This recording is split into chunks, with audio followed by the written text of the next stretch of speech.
Bonjour, bonjour. Bienvenue sur la chaîne de Lynn, ses loisirs et ses passions. Comment allez-vous? Eh bien, aujourd'hui, je vous fais un petit papotage. J'ai commencé, il l'appelait Auspicious Dragon sur Dream Stitch, c'est en 9 CT. Fait que mon objectif, c'était de faire 2000 points. Il me reste peut-être, je dirais, 500 points à faire. Alors, j'en ai fait beaucoup. C'est un 9 CT. C'est quand même une grande toile. Elle mesure 190 par 260 en centimètres. Attendez, que ça faisait combien? Euh, En centimètres, je vais vous dire ça. On parle de 65 par 85. Alors, c'est une toile que je fais en duo avec Sandrine. Je l'ai commencé il y a 2 jours. Ça va très bien, mais en fait, c'était dans le coin supérieur gauche, comme d'habitude. Puis à date, j'ai travaillé avec 4 couleurs. Ça se travaille très rapidement. Puis là, ben là, je vais commencer. Là, je vais avoir 3 couleurs que je vais faire quelques points. Mais c'est surtout encore sur mes 4 couleurs. C'est très bloc pour tout de suite. Alors, je n'aurai pas le temps de toucher vraiment au dragon, mais étant donné que je commence toujours en haut à gauche, ben, puis je commence bien des toiles, ben, je vois bien des blocs. Avant de l'oublier, je vous montre une petite vidéo que j'ai filmée en vous montrant mes chattes parce que je les trouvais trop cute tantôt. Je vous ai filmé une petite vidéo. Alors, je vous incorpore ça maintenant. Je veux juste vous montrer comment Fiona est installée. Vous voyez, j'ai ma bibliothèque. Puis ça, c'est des boîtes dans lesquelles j'ai des affaires de diamond painting, des perles pour le diamond painting. Regardez, elle est installée comme ça. Elle aime ça se coucher sur les perles de diamond painting. Puis à un moment donné, ben, elle s'étire. Là, je vais retasser la boîte un petit peu parce que j'ai peur qu'à force de s'étirer comme ça, que la boîte elle tombe à terre, excusez. Puis je la misère à parler ce matin, ben cet après-midi en fait. Mais fait que je voulais juste vous montrer ça un petit peu, là, vous montrer la petite tannante. Puis là, ici, oups, j'ai une autre. Attendez, je vais vous mettre la grandeur normale. Oh, voilà. J'ai une autre petite tannante qui est juste en arrière de moi. Elle est installée sur mon fauteuil. Fait que je voulais juste vous montrer ça un petit peu. Mes 2 petites tannantes, elle, puis elle. Alors, je reviens à mon papotage. Bon, alors, maintenant, j'ai visé montrer mes chats. Je vais continuer. Là, je fais la couleur, cette rose-là, ici, là. Dans toute la diagonale, j'en ai ici aussi. Fait que je vais changer mon téléphone, bouger un petit peu, pour que vous voyez tout le long la diagonale. OK. Allez. Fait que je fais couleur par couleur sur toute ma diagonale. Pourquoi je le travaille en diagonale? Parce que ça me tente. C'est moins... ça désennuie du gros bloc, là. Fait que le fait que je suis en diagonale. Fait que...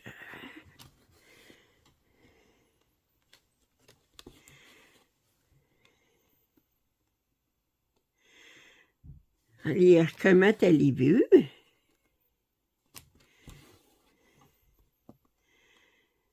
Moi, cette semaine, mais je vous ai pas fait de grosses vidéos. En fait, j'ai filmé une vidéo, ben, vous avez vu hier, là, mais je l'ai filmé tantôt. Puis, avec mon déballage d'une pièce de point de croix comté que j'ai commandé sur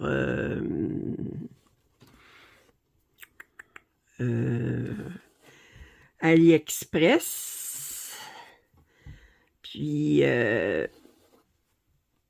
là, ben, S'il y avait les résolutions, on dit « Ah, je vais commencer, je vais choisir aléatoirement mes pièces que je vais commencer pour le Stitch Mania. » Fait que ça ici, c'est ma toile que je fais en duo avec Sandrine. Je vous disais, pour mon Stitch Mania, j'allais alterner une pièce en duo, puis une pièce que je choisis moi-même.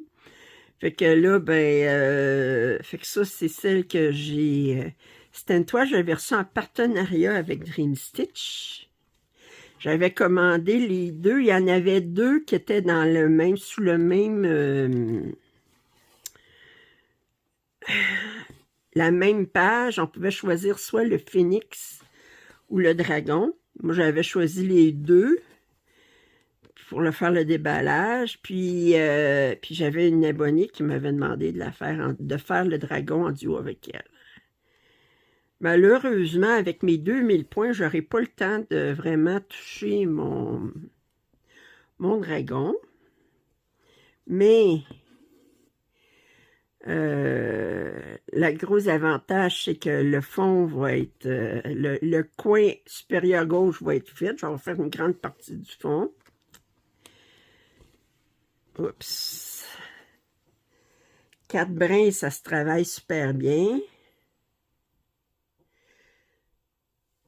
En 9CT, je travaille à 4 brins. Moi, je prends toujours le nombre de brins recommandés. Fait que...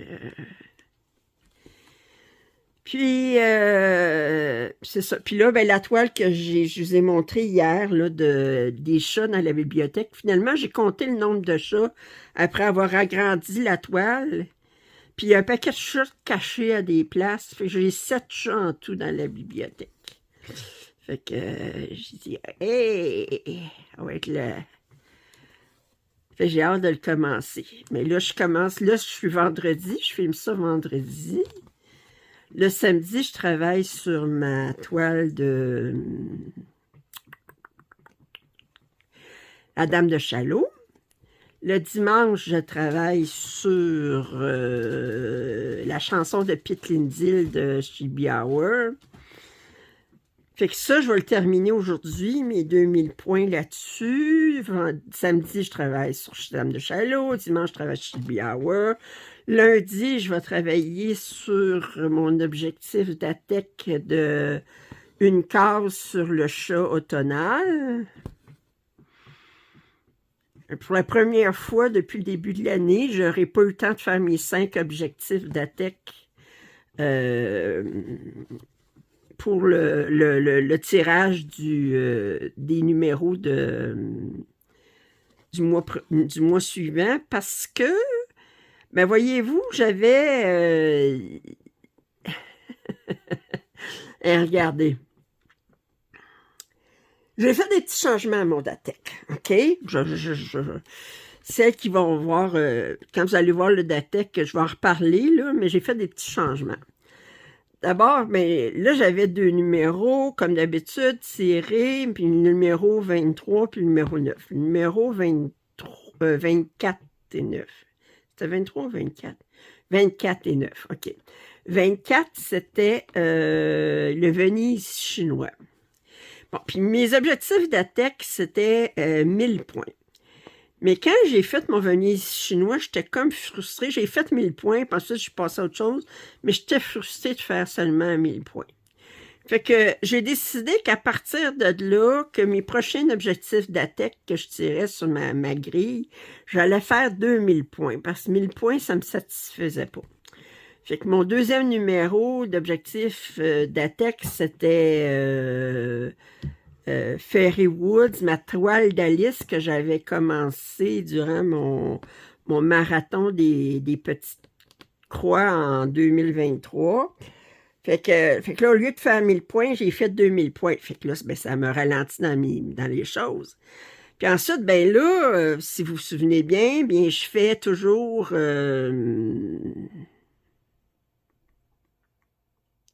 Excusez, je vais juste... terminer ça ici. Hop. OK. Je fais toujours, j'additionne mes 2 numéros de DATEC, je multiplie par 100, Puis c'est le nombre de points qu'il faut que je fasse sur Mary Mushroom. Bon, puis Mary Mushroom, je trouvais que j'aimerais en faire un petit peu plus encore par année. Fait que j'ai décidé, au lieu de multiplier par 100, de multiplier par 120. Fait que j'étais supposée de faire 3300 points, mais multiplié par 120, ça me faisait 3960 points. Fait que j'ai fait 3973 points en tout sur Mary Mushroom. Ça m'a pris 23h32 exactement.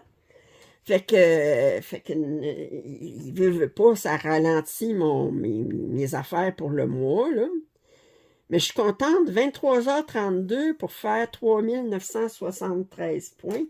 Attends un peu, il faudrait que je sorte ma calculatrice, voir. Ça veut dire combien de points j'ai fait par heure. 3973 divisé par 23,5. Hey, j'ai fait 169 points à l'heure en moyenne. Parce que là, j'ai pris la méthode de faire...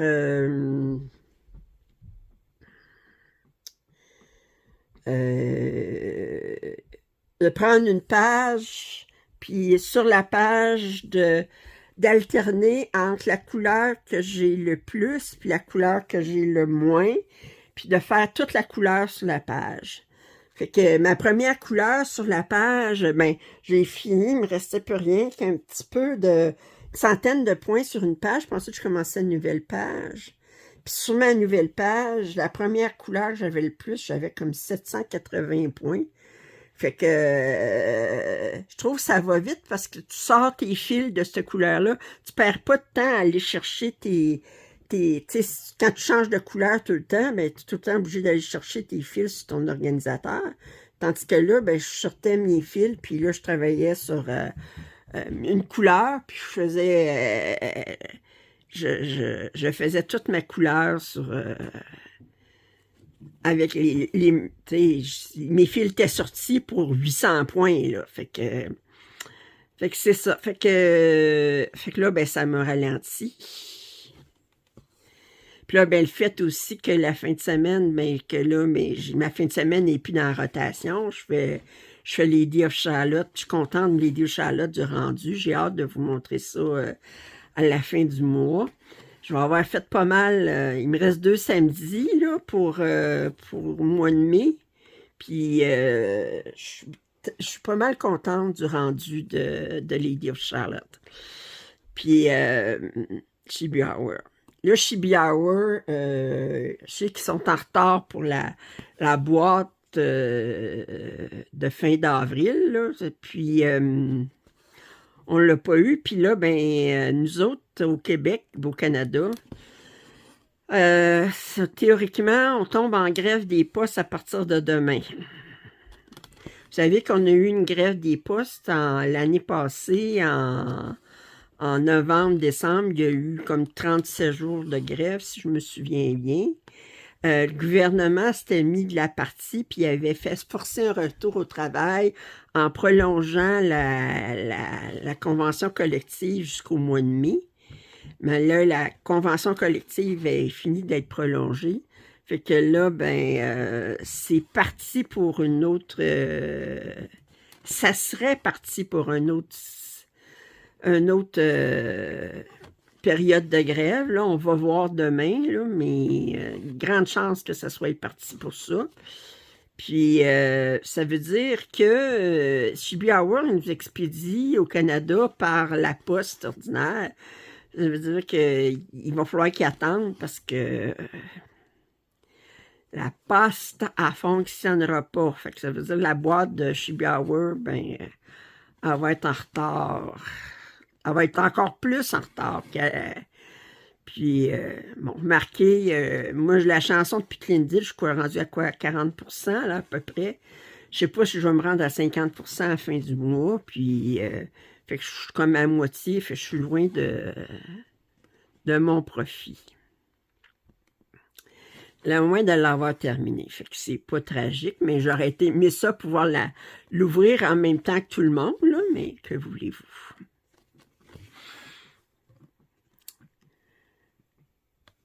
Puis là, c'est ça. Fait que là, je vais faire ça. Je termine ça, je fais Lady of Charlotte, je fais samedi, je fais Chibi Hour dimanche. Lundi, je vais faire ma première case de mon chat tonal de Datec. Puis ensuite, je vais travailler sur 2000 points sur le point de croix compté que j'ai déballé avec vous. Ensuite, je vais retourner sur le chat tonal. Puis là, ça va revenir la fin de semaine. Fait que, ça passe vite. Fait que le mois de mai va être terminé.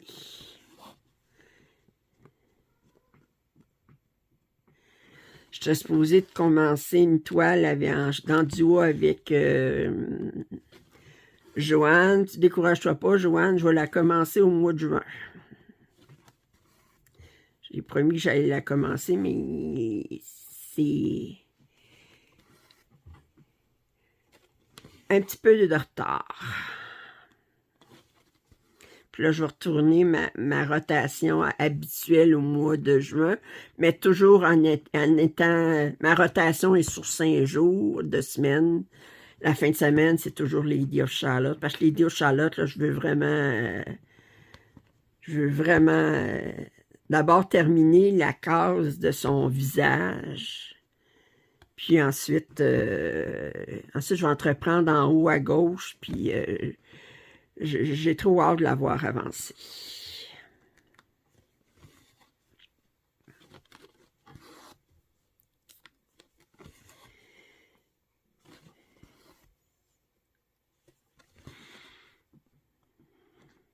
J'ai une abonnée qui me demandait de faire un tutoriel sur comment je calculais mes pourcentages d'avancement sur mes toiles.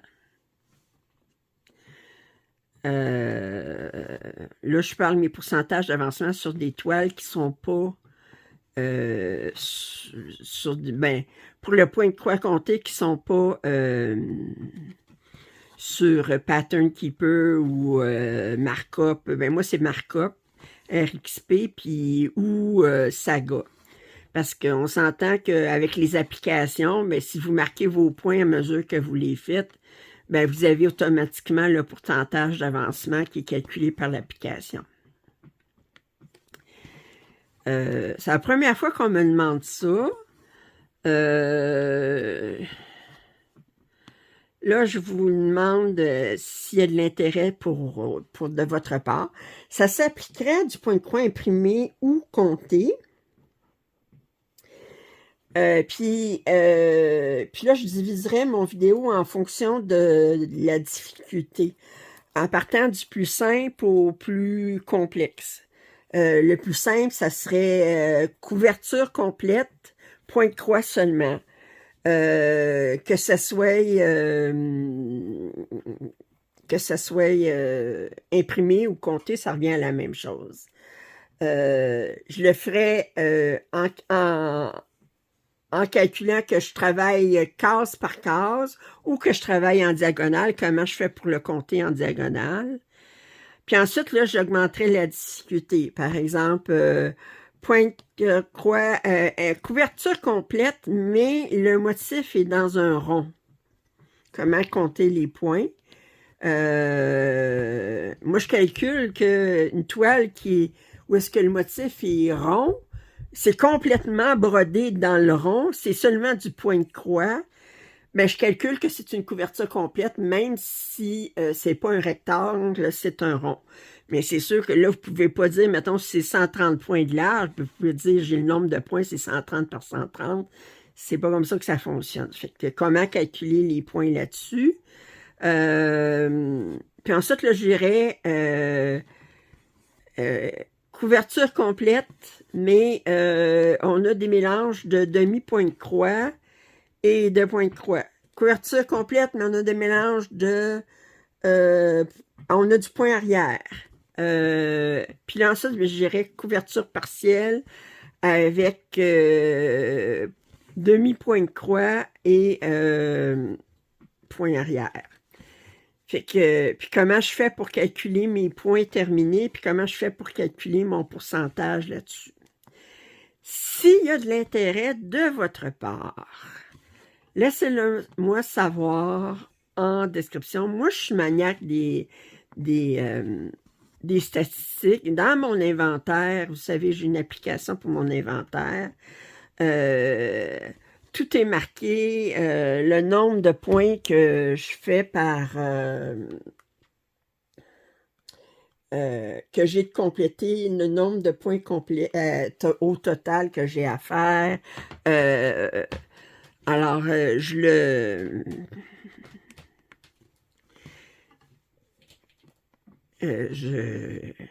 j'aime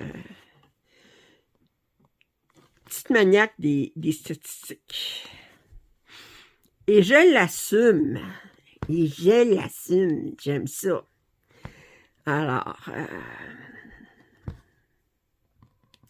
fait que s'il y a de l'intérêt de votre part, ben faites-moi signe. Puis je vous ferai un tutoriel.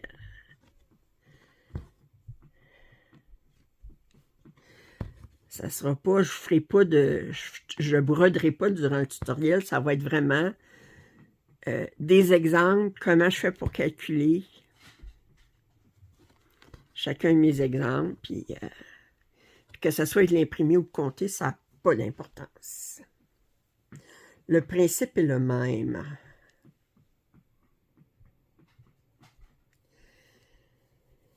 Oh.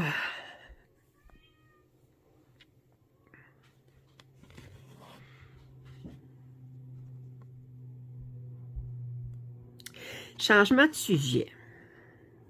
Je regardais hier un film, puis je l'avais déjà vu. C'est avec un acteur que j'adore. Moi, il y a des acteurs, des actrices que je préfère, là. Dans les acteurs américains, là, masculins, j'aime beaucoup Tom Hanks. Puis, des actrices féminines, actrices américaines, j'aime beaucoup Susan Sarandon. Bon, fait que, enfin, je reviens sur le film que j'ai regardé hier. C'était un film avec Tom Hanks. Et le titre du film, c'est Capitaine Phillips. C'est pas un de ses plus gros films, mais c'est un des films où est-ce que je trouve qui est le plus maîtrisé, qui avait comment des scènes d'acteurs qui pourraient faire partie d'une anthologie. Ce que je veux dire, c'est que j'étais vraiment émerveillée par son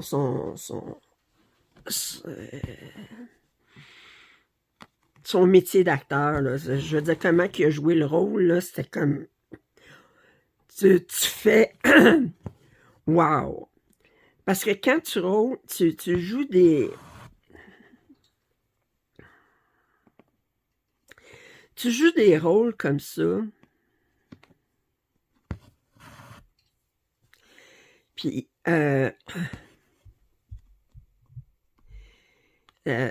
bon, si vous avez jamais vu le film, mais je vous recommande d'aller le voir définitivement. En gros, l'histoire, c'est parti d'un fait vécu. Bon, vous savez que près de la Corne d'Afrique, qui appelle près de la Somalie, là, tout ça, il y a le golfe, sur le golfe Persique, le golfe en tout cas. Les bateaux se rendent au canal de Suez et il faut qu'ils passent à travers près de la Corne de l'Afrique, qui est proche de la Somalie, et il y a beaucoup de pirates, des pirates modernes, là, des Somaliens qui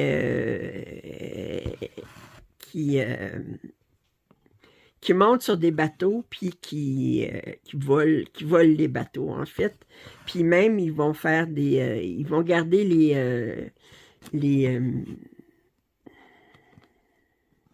les passagers du bateau en otage contre rançon, etc. Et le film, ça parle, c'est un bateau container qui est américain, qui passe proche de la Corne de l'Afrique, de la Somalie, et qui est piraté par un groupe de Somaliens. Et bon, en gros, là, qu'ils finissent par prendre en otage seulement parce que les passagers réussissent à... Ben, les passagers, en fait, les membres d'équipage réussissent à s'enfermer dans une salle du bateau. Puis, mais les Somaliens, ils partent avec le capitaine, puis ils demandent une rançon pour le capitaine. Puis, bon. Il y a des scènes excessivement violentes dans ce film-là parce qu'il frappe le capitaine, tout ça, puis bon, puis finalement, ben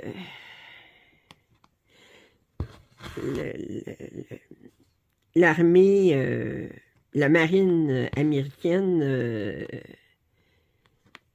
prend en chasse les Somaliens qui sont sur un bateau, puis ils ont réussi à sauver le capitaine Philippe, mais ils ont tué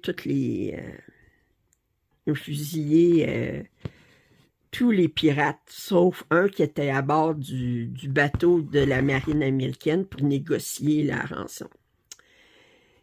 Mais il y a des scènes très, très violentes. Puis quand le capitaine Philippe est réchappé, là, est sauvé par la marine américaine, ben, il monte à bord du navire américain, qui est de l'armée, là, puis là, il est soigné, là. Puis il a vécu l'enfer, cet homme-là. Il a pensé mourir, là, comme 10 fois. Il a vécu l'enfer, il a été battu, il a été... bon. Puis quand il monte à bord du bateau, puis là, ben... ce que j'ai aimé dans ce film-là, c'est qu'ils ont pris la scène où est-ce qu'il est dans l'infirmerie du bateau, du navire américain.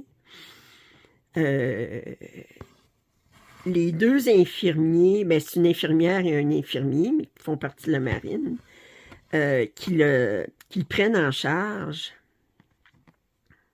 C'est pas des acteurs, c'est des vrais infirmiers de la marine américaine. Et ça fait que les gestes qu'elle posait, puis les questions qu'elle posait, on voyait que c'était vrai, OK? Parce que c'était comme...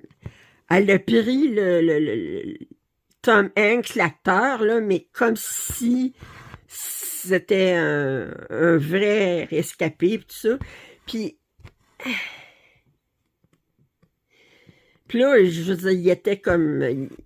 Il avait été battu, il était comme... Ses vêtements étaient déchirés, puis quand ils ont tiré sur les pirates somaliens, mais il était proche d'eux autres, fait qu'il a tout été éclaboussé par le sang des pirates, puis bon, ça fait qu'il était vraiment en état de choc, là. Bon, et je trouvais que, bon, le personnage est en état de choc, bon, on s'entend que l'acteur n'était pas en état de choc, mais il a joué le rôle d'une personne en état de choc, vraiment, je dois dire, là, que j'étais jeté à terre là, par sa façon de jouer le rôle. J'ai dit wow! Puis il faut se rendre... Je dis chapeau à Tom Hanks parce qu'il faut qu'il soit capable de... Oh, j'ai ça quand j'ai des nœuds en dessous qui se forment. Vous savez, les petits nœuds, là. Les petits nœuds qui se forment, qui sont comme... qui font comme une boucle en arrière, là. En tout cas, je dis chapeau à Tom Hanks parce que j'y croyais. Puis il faut que tu dis c'est un... Oh, t'es obligé de couper. Enfin, tu dis c'est un rôle, mais il faut qu'il se rende, comment je dirais, vulnérable, là, je veux dire. Parce que là, il pleurait, là, je veux dire, il était en état de choc. Là. Ben, il jouait le rôle de personne qui était en état de choc. Mais j'ai dit, faut vraiment qu'il se mette dans le personnage. Puis,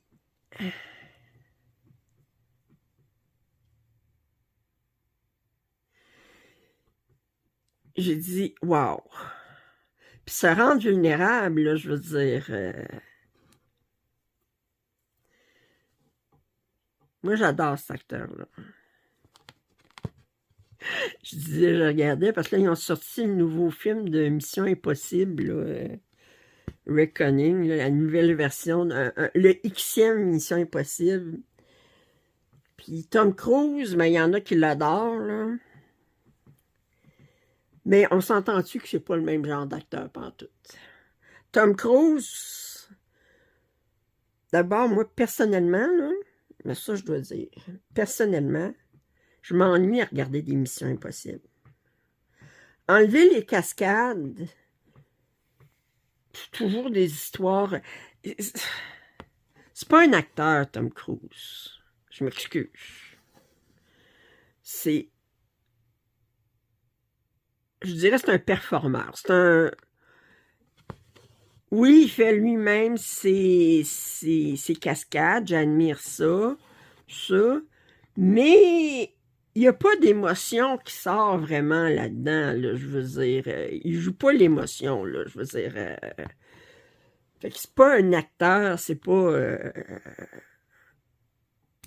au même niveau que Tom Hanks, pantoute, là, tu sais. Mais c'est pas le même genre de film non plus, là. Fait que... puis moi, l'émission Impossible, j'ai essayé d'en regarder un l'autre jour, là, le dernier qui était disponible sur... puis je ne l'ai pas regardé jusqu'à la fin, je m'ennuie. Fait que... ouais, c'est vrai, il est tombé d'une falaise en moto, puis ensuite il y a un parachute qui s'est ouvert, puis bon, ben, ouais, des cascades pas possibles, puis, mais c'est comme, bah,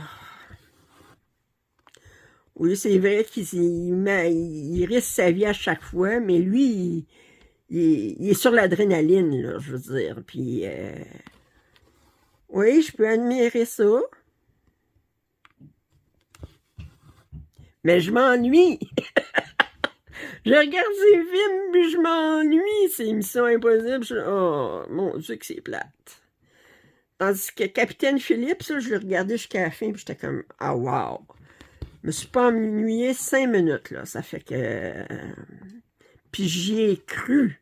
C'est ça qui est...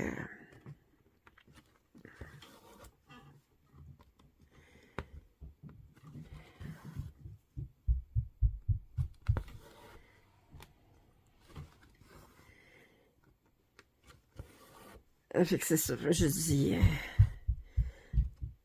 comme... Suzanne Sarandon, je me souviens du film... Bon, un des films on l'a vu beaucoup, c'est... comment ça s'appelle? C'était avec Julia Roberts. C'était...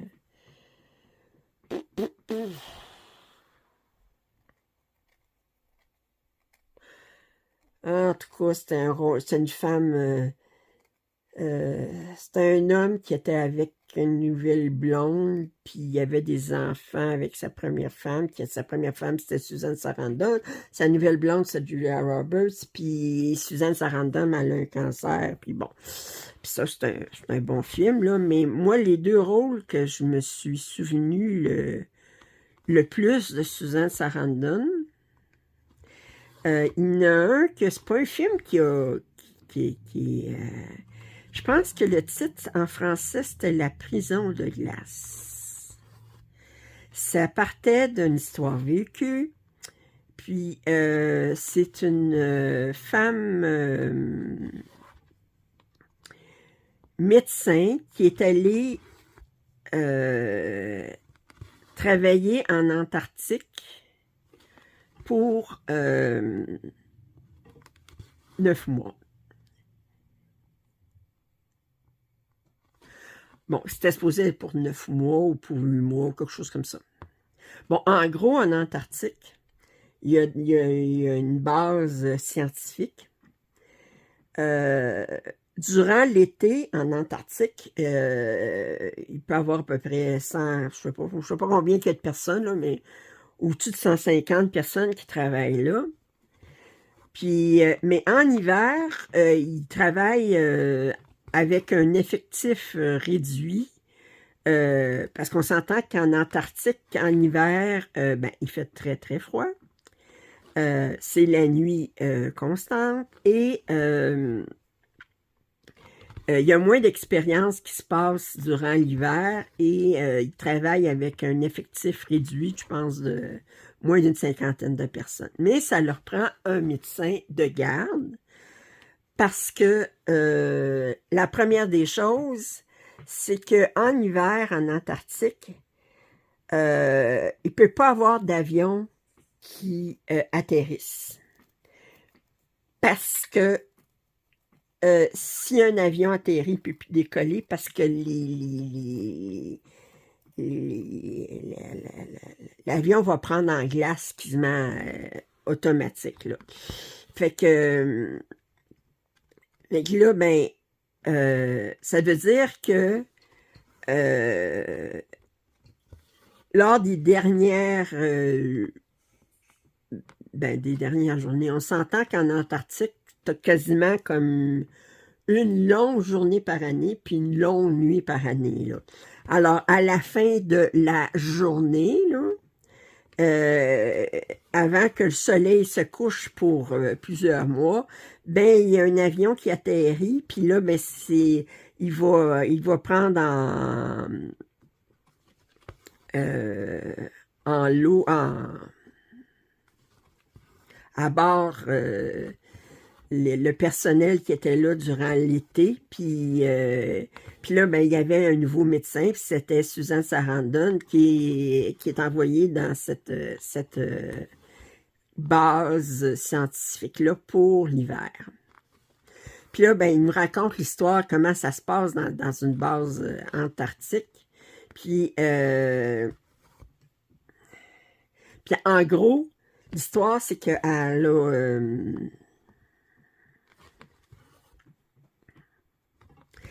elle se découvre une bosse sur un sein, comme quelques semaines après être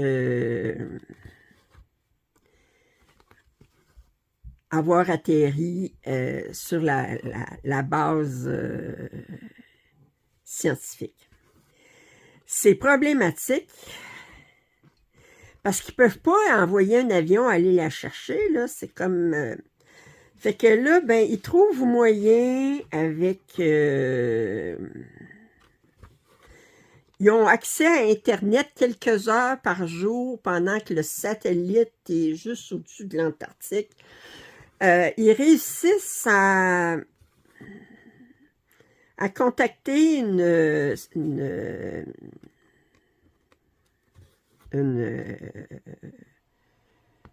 spécialiste, une cancérologue. Puis, mais là, la chose, c'est qu'il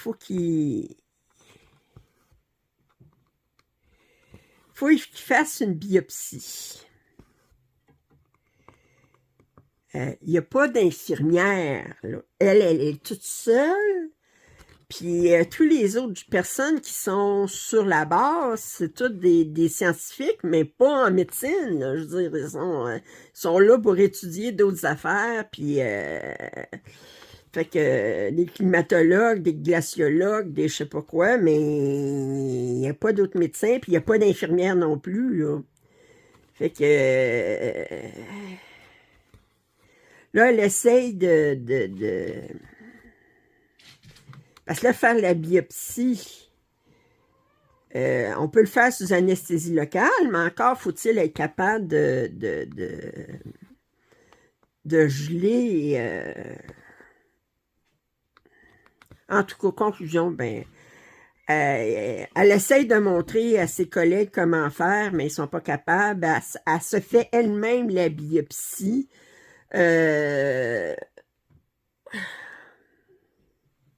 Puis, en tout cas, cette histoire-là est très, très bonne, très, très bon, ce film-là. Puis l'autre film que j'ai trouvé super bon avec elle, puis ça aussi, c'est une histoire vécue. C'est un film qu'elle faisait avec Sean Penn, puis c'était La Dernière Marche.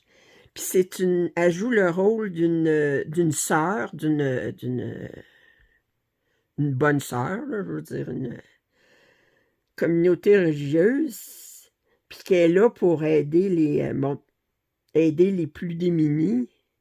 Mais elle est contactée par un prisonnier qui est sur qui est condamné à mort aux États-Unis. C'est dans un des États du Sud, là, je peux pas vous dire, Alabama, ou en tout cas dans ces environs-là, où est-ce que la peine de mort est encore... Puis il demande ça peut aller le visiter. Puis c'est un homme qui a fait des crimes odieux, mais qui n'a jamais pris vraiment la responsabilité de ce qu'il a fait. Puis elle va le rencontrer, puis elle réussit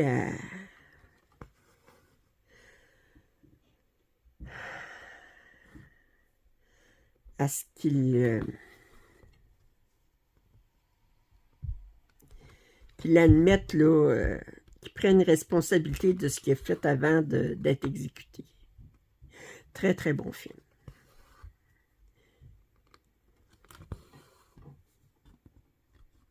Voyez-vous, ça, c'est plus le genre de film que je vais aimer, là, plus psychologique, drame psychologique.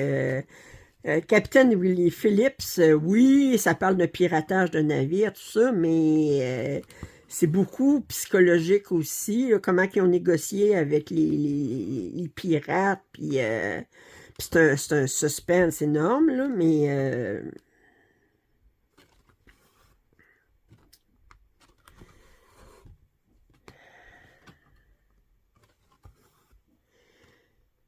que je commence à parler de films comme ça, puis je vous raconte un paquet d'affaires, hein?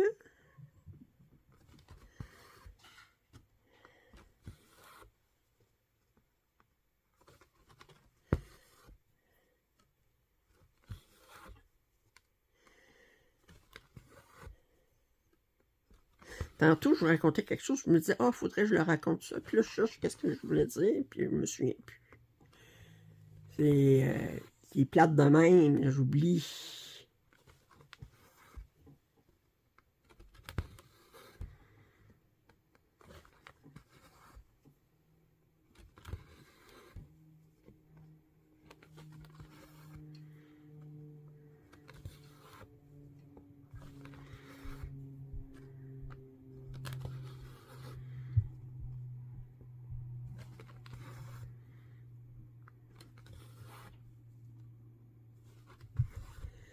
Ouais.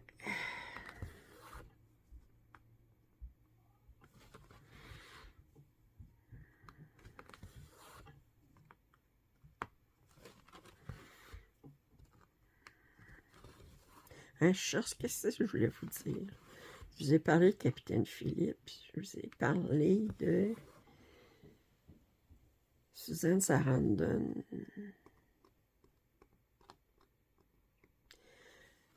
Je me souviens pas qu'est-ce que je voulais vous dire. C'était ça à propos de l'Antarctique. Je sais pas. Enfin.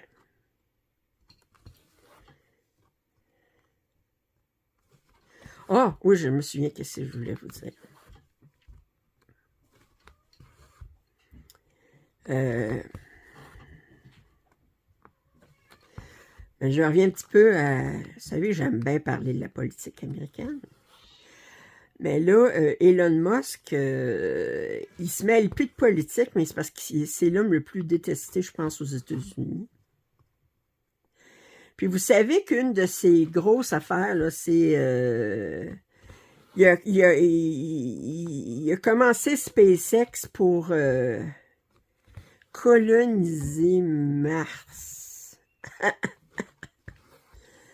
Puis, je voyais un reportage, puis il disait... Parce que, tu sais, son histoire, là, d'aller sur Mars, puis qu'il coloniserait, puis qu'il terraformait, autrement dit, qu'il changerait la composition de l'atmosphère, puis de la Terre de Mars, pour faire un habitat plus favorable à l'espèce humaine, pour pouvoir planter puis cultiver des plantes là-dedans, puis bon, etc. Puis, il y avait un statistique qui disait, avant d'aller sur Mars, là, puis que tu veux faire une colonie, là, ben, ça ne te tenterait pas d'y aller par étapes. Là, tu dis que tu vas aller envoyer des gens sur Mars. Je pense que dépendant de la position de la Terre, parce que Mars, c'est pas toujours la même distance avec la Terre, parce que Mars tourne autour du Soleil aussi, mais pas au même rythme que la Terre. Puis il y a des périodes où est-ce que Mars est plus proche de la Terre, tout ça, mais quand Mars est le plus près de la Terre, je pense que ça prend plusieurs mois pour se déplacer sur Mars, tout ça. Puis là, ben, quand on commence à parler de comment ça, calculer le voyage, calculer que tu restes là-bas, mais là, il faudrait que tu apportes ta nourriture, puis il faudrait que tu apportes ton eau, puis il faudrait que tu apportes de l'air, puis bon, ben beau, là, mais ça fait que, puis on dit, la grosse question, c'est pourquoi coloniser Mars? Lui, c'est son histoire, là, que si la Terre est plus rendue vivable, ben, que là, on aurait une autre place à aller. Mais c'est comme prendre c'est comme si tu disais,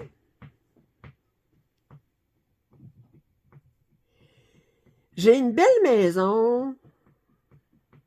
Non, je peux même pas, c'est même pas...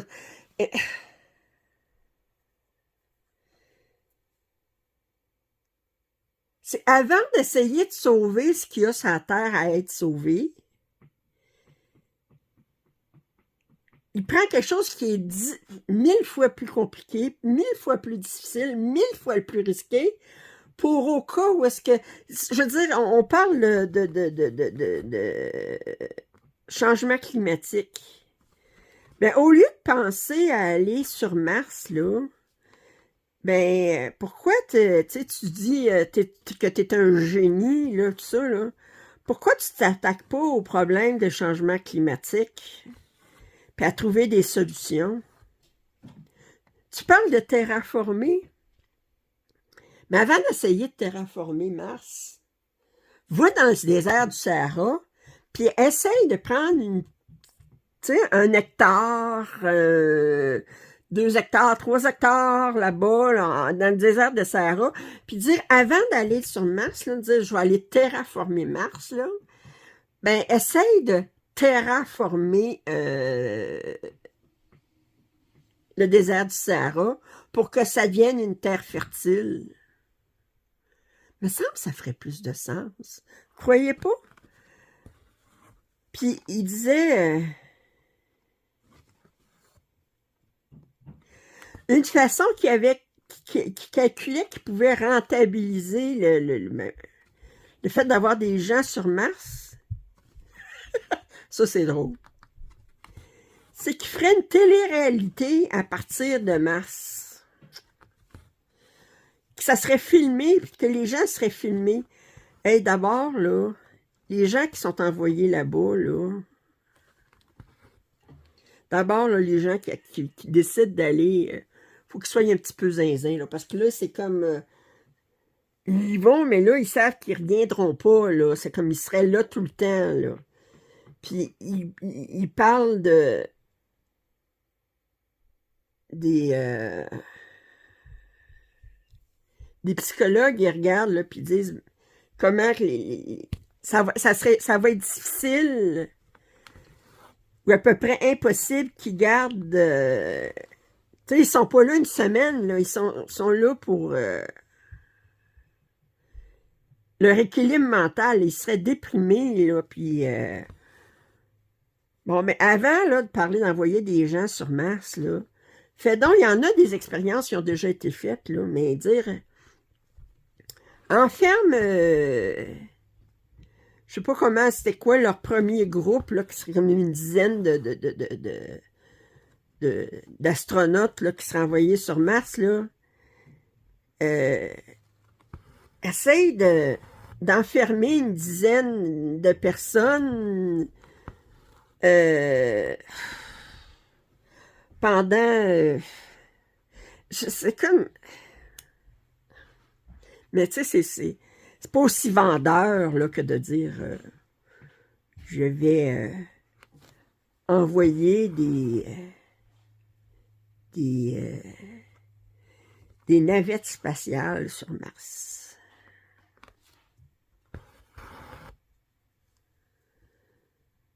Mais de toute façon, avec toutes ces histoires qu'il a faites sur la politique, là,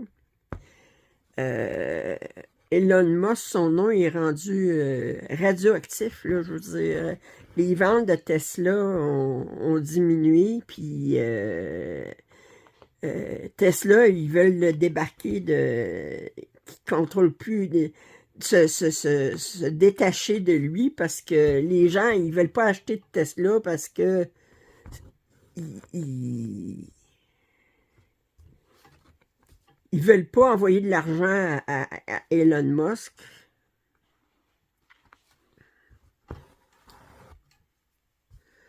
Fait que... mais on va envoyer des gens sur Mars. On va voir. On va faire un télé-réalité avec ça. Ben oui. Quelle bonne idée.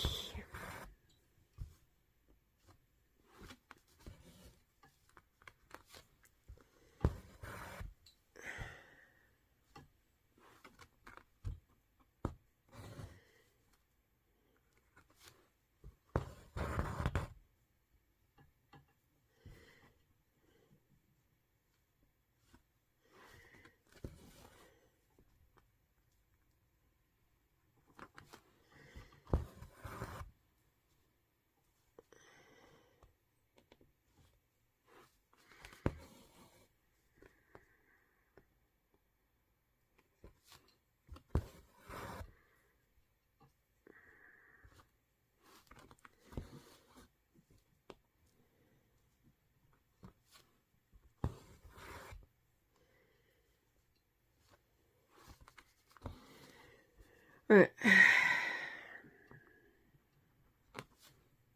Je trouve qu'on a assez de problèmes sur la Terre sans penser à aller sur Mars.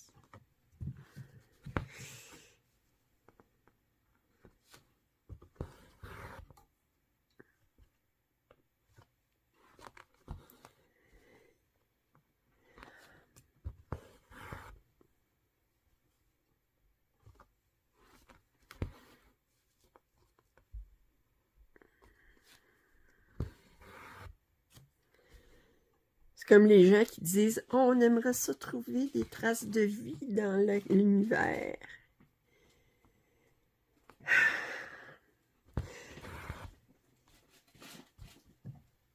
Je m'excuse, mais si vous voyez une trace de vie dans l'univers, pourriez-vous, s'il vous plaît, ne pas l'importer sur la Terre? On a trouvé un virus sur une chauve-souris dans une grotte en Chine. On l'a apporté dans un laboratoire. On l'a modifié génétiquement. Puis le virus, il y a eu un accident, puis le virus s'est échappé, en guillemets, du laboratoire. Et ça a causé la mort de plusieurs millions de personnes sur la planète. Et c'était pas quelque chose qui venait d'une autre planète. C'était quelque chose qui venait d'une grotte qui était inexplorée sur la Terre. Fait qu'avant de dire on va aller chercher une source de vie sur une autre planète, voyez-vous comment qu'on serait démunis? Parce que il y a de grandes chances qu'il y ait de vie sur les autres planètes, là, avant de penser à des martiens sur des pattes ou je sais pas trop, là.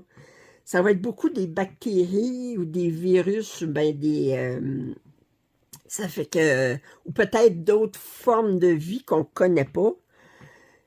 Puis on n'aura aucune chance aucune barrière pour se sauver de ça, là, je veux dire. Fait que moi, là, les gens disent, oh, on aimerait ça trouver des sources de vie. Non, non, je trouve que bon, la COVID-19, ça a été...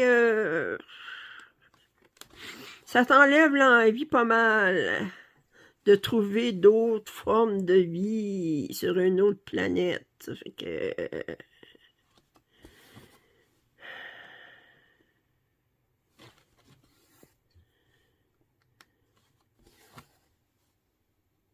Je voyais un reportage l'autre jour, ça revient. Vous savez qu'on fait des découvertes scientifiques, puis au niveau de la génétique, tout ça, de plus en plus. Puis, les scientifiques, des fois, on a envie de leur dire, demandez-vous pas ce que vous pouvez faire. C'est comme si à partir du moment où est-ce qu'un scientifique dit, ah oui, mais je pourrais faire ça, que là, ben, il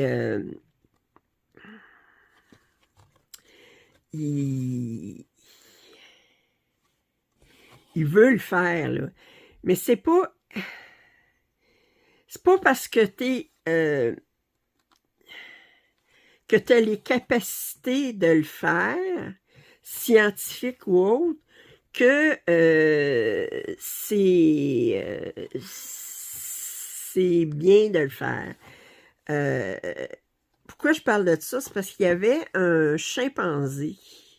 Il parlait d'un chimpanzé qu'il avait trouvé, puis qui avait beaucoup de... Bon, vous savez que les chimpanzés, c'est l'animal qui, au niveau de l'ADN, qui a le plus de similitudes avec l'être humain. Puis, ils ont trouvé un chimpanzé qui avait beaucoup de caractéristiques physiques au niveau de son crâne, puis tout ça, là, je veux dire, il y avait beaucoup de ressemblances avec un être humain, puis il y a des gens qui se sont demandé voir si c'est pas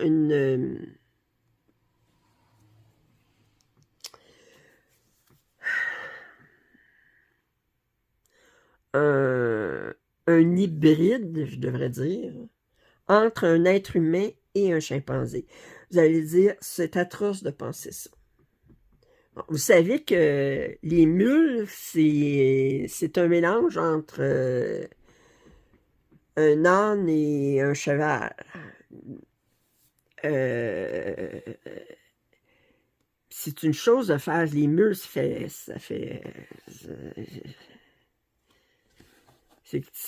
a toujours existé depuis qu'on a des chevaux puis des ânes, là, mais ça s'accouple, ça peut s'accoupler naturellement, là. Mais les mules, la plupart du temps, sont stériles. Les mulets ou les mules sont stériles.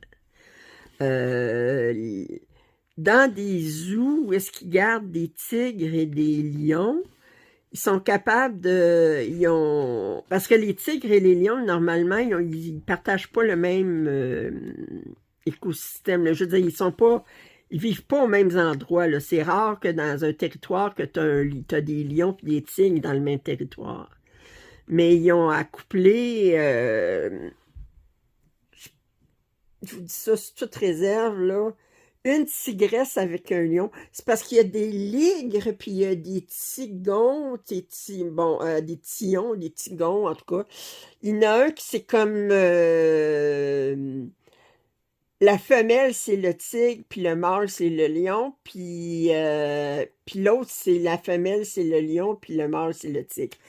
Puis dépendant, je pense que si la femelle, c'est le tigre, puis le mâle, c'est le lion, ça fait des ligres. En tout cas, c'est un des...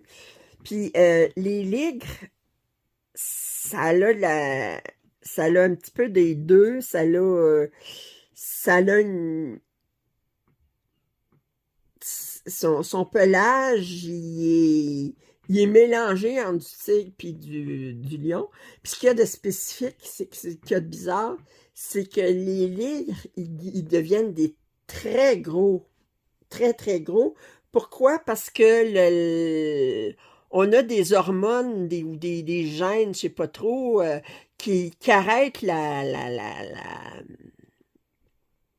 d'arrêter de grandir, si vous voulez, là. Puis si j'ai bien compris, euh, chez les tigres, c'est le mâle qui a ce gène-là, puis chez le lion, c'est la femelle qui a ce gène-là. Mais étant donné que là, ils utilisent une tigresse puis un lion, ben, aucun des deux a le gène, ou en tout cas, pour empêcher, pour arrêter de grandir, ce qui fait que les ligres deviennent très, très grands. Bon, fait que ça, c'est fait. Bon, moi, selon moi, c'est pas éthique, là. C'est pas éthique, ce n'est pas éthique. OK, je devrais dire ça. Alors, au niveau de bon, puis là, je reviens avec mon histoire de s'il se demandait voir si c'est si le chimpanzé, c'était un mélange d'hommes et de chimpanzés. Ça a pris du temps, là, il a grandi, ça a pris plusieurs années, mais avant qu'il puisse faire des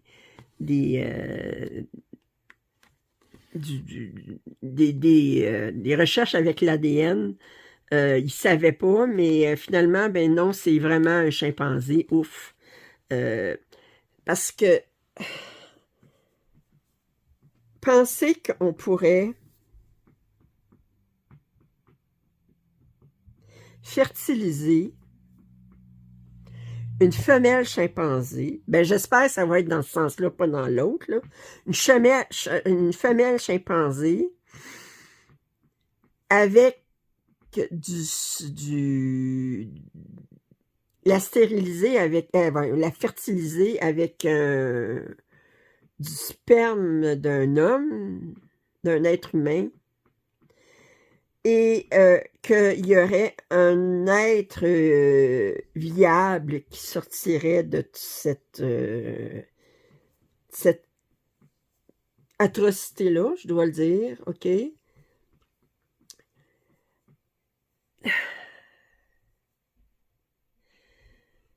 Puis de penser que cet être-là vivrait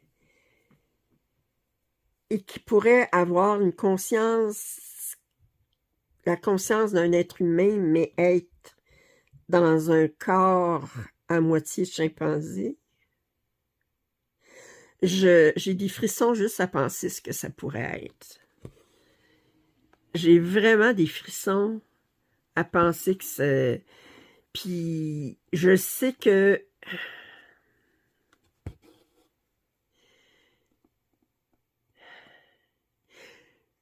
j'espère qu'il n'y a pas un scientifique assez fou pour tester, de faire l'expérience. ou qui a déjà fait l'expérience, mais qui ne peut pas le divulguer parce que c'est... Cet être-là, là, il vivrait l'enfer. Pouvez-vous vous imaginer?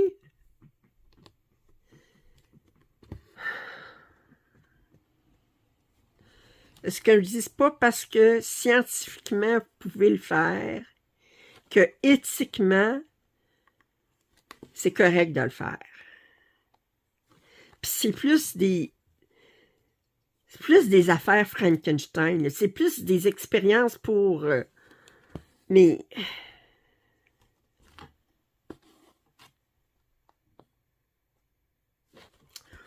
hey, finalement, je vous parle un paquet d'affaires. Je pars d'un film avec Tom Hanks, puis je vous parle des acteurs, des actrices, des actrices que j'aime, de ceux que j'aime moins, puis là, puis je vous parle d'Elon Musk, puis là, mais je vous parle de... Hey! Là, ça fait combien de temps? Hey, ça fait 1 heure. Ben, écoutez... vous voyez, je suis pas mal avancée, là. J'ai presque fini ma diagonale. Je vais avoir 3 nouvelles couleurs dans ma diagonale que je vais faire quand j'aurai terminé cette couleur-là. Puis ensuite, je vais me rester 200 points dans l'autre diagonale, puis j'aurai fait mes 2000 points. Fait que j'espère que vous avez apprécié ce papotage décousu, où je parle de tout et de rien. Voyez-vous, cette semaine, j'avais pas grand-chose à dire. Puis là, aujourd'hui, je suis de plus à côté. Puis là, je parle d'un paquet d'affaires qui n'ont pas d'allure. Fait que regardez. Alors, vous avez le droit de donner vos opinions sans commentaire, tant que c'est respectueux. Et si vous n'êtes pas abonné, je suis pas... Ça fait plusieurs fois, je dis, je suis proche de 2500, je suis proche de 2500, mais on dirait que je suis bloqué à 2495. C'est comme, elle veut pas. OK, fait que je suis proche de 2500 abonnés. Si vous n'êtes pas abonné, je vous invite à le faire. Commentaires et suggestions sont toujours les bienvenus. Un pouce en l'air, ça m'aide toujours. Puis je vous dis à très bientôt. Bye bye.